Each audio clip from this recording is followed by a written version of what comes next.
tere! Selles videos õpetan ma teile, kuidas teha nii, et kui kass hiirt puudutab, siis hiir läheb siia kaardina otsa. Ja kuidas teha liikumise animatsiooni. Nii, esmalt, kuidas teha liikumise animatsiooni. Kui me võtame klahvi tühik, siis kass liigub 10 punkti. Kui liigub, ta keha ei muutu. Jalad on ikka sama koha peal. Selleks võtame kostüümid. Ja siin on 2 kostüümi. Ja on näha, kuidas ta jalad liiguvad. Nii. Siis teeme nii, et klõpsate klahvi tühik. Siis võta kostüüm. Ja nüüd näed, et ta ühe korra muutis.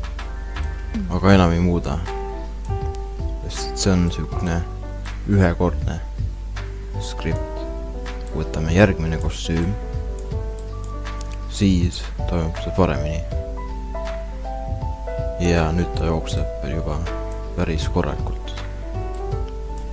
Nii, ja nüüd kuidas teha niimoodi, et hiir siia otsa läheks. Teeme nii, et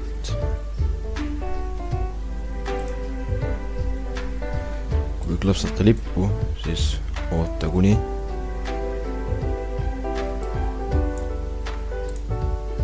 puudutab sprite 1. Ja siis siin on koordinaadid. Paneme siia ülesse ja vaatame, koordinaadid on 58 ja 156 ongi siin kohe olemas. Nii, paneme siia tagasi. Ja proovime.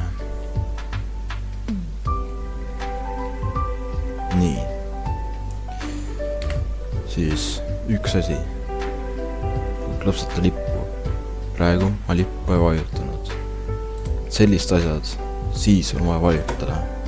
Kui sa klõpsate klahvi tühik, siis sa võid teha muutusi ilma lippu vajutamata. Aga kui on selline, siis peab seda vajutama, et skript hakkaks tööle. Nii. Ja hiir läks kaardina otsa.